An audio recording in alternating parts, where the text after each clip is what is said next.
house, and that is a little old house on Carrington Street.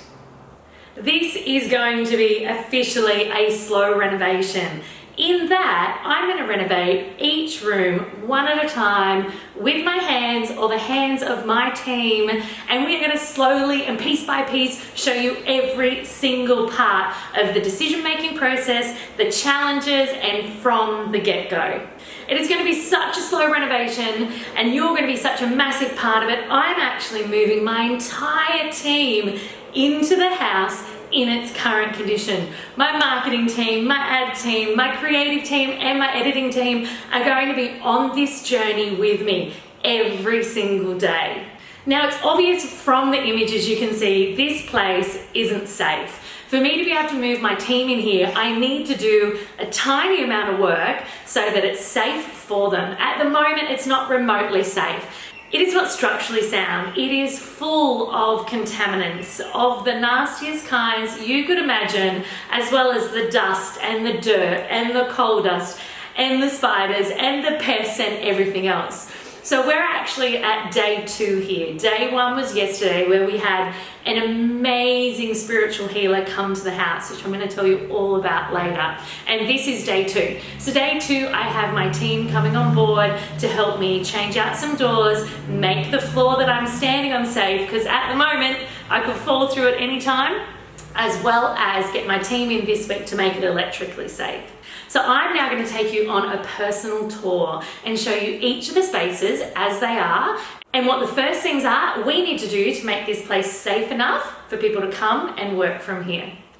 So this room first. This would have been, I'm assuming, the living space of the home. It has a beautiful traditional fireplace. I have no idea whether it's working or not yet.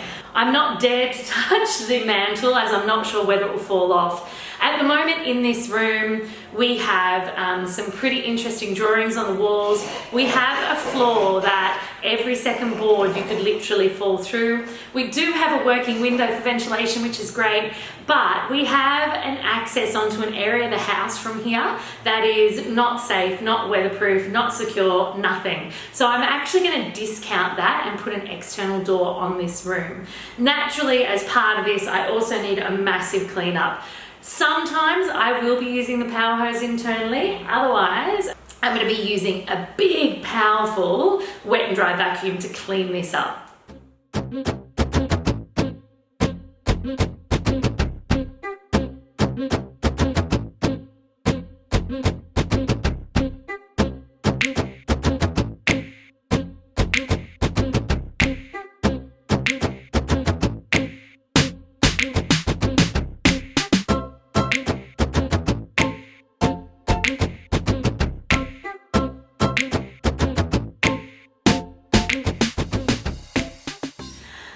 Probably one of the best rooms in the house. It's already had some chipboard laid on the floor by the previous owner, which simply tells me that underneath it's dangerous and unstable. The walls have been painted at some point and clad with gyprock, and the window's working. So in this space, at the moment, to make it safe for my staff to use this room as an office, I'm just going to clean this baby up and make it electrically safe, because there's quite a few exposed wires.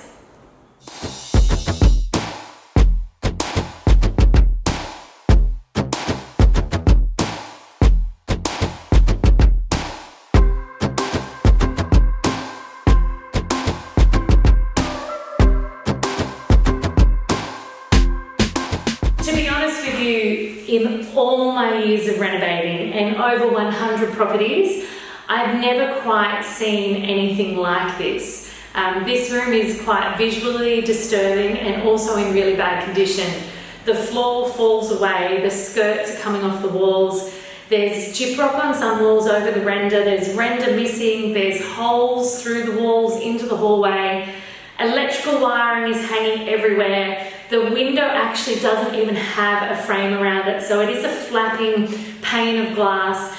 And if I'm truly honest with you, I spent some time yesterday just reading the walls and the stories of the children that have written on these walls, and it's quite distressing. So I have made the call that I'm actually going to board this room up. I don't feel that my staff need to see it or be exposed to it. And so we'll be boarding up the window for a safety and security perspective. It actually has no door on it, which is also really intriguing.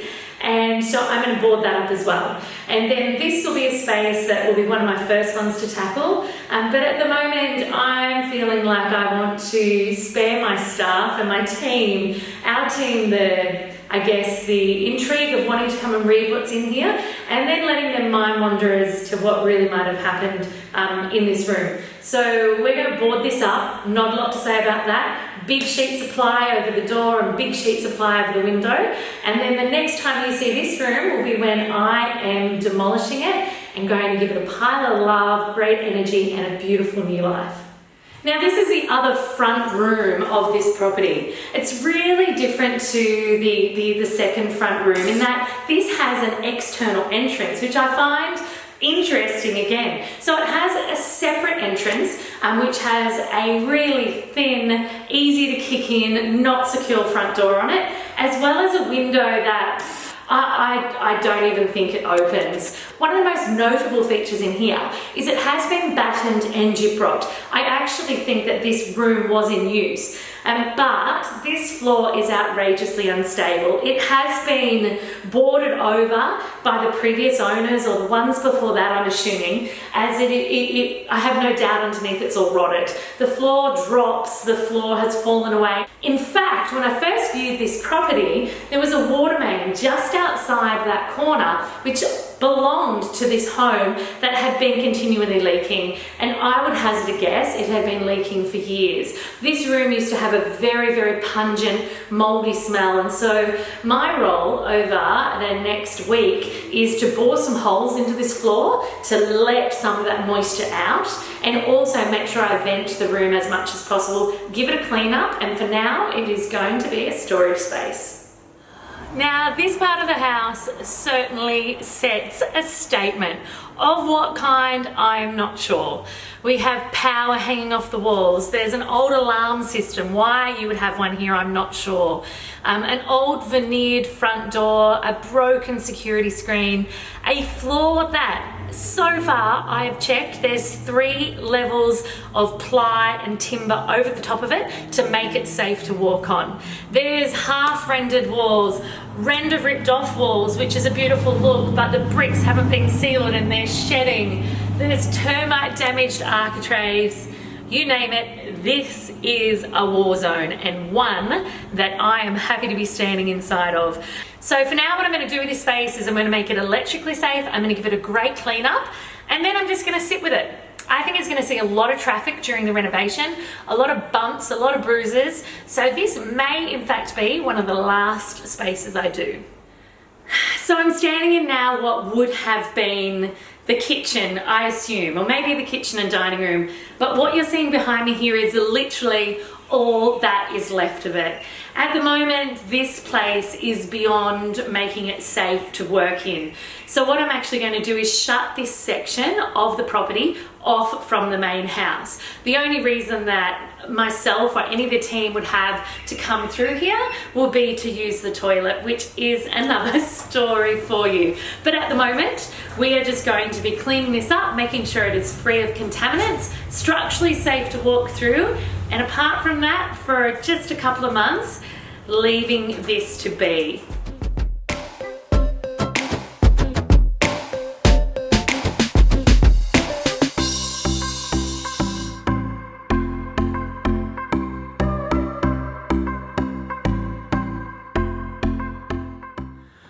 Okay, the last and probably one of the worst areas of the home, which is the bathroom behind me and the toilet / laundry over there.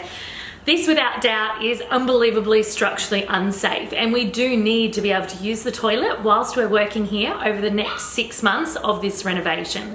So I've actually got my builders on site today. They're going to be underpinning this entire floor space to make it safe to walk on. At the moment, I can't get further in than this doorway without risking falling through the floor.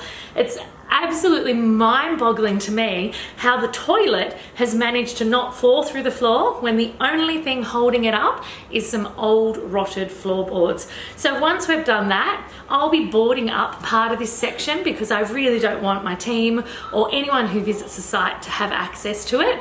And all we'll need to get to is the toilet when we're in need. So first, let's make that structurally safe. Then I can get in there and give it a really good clean. Oh. Thanks for watching. Did you know we run workshops for all things DIY and renovation? I've popped the link below with our schedule for the rest of the year. Hope to see you there sometime soon.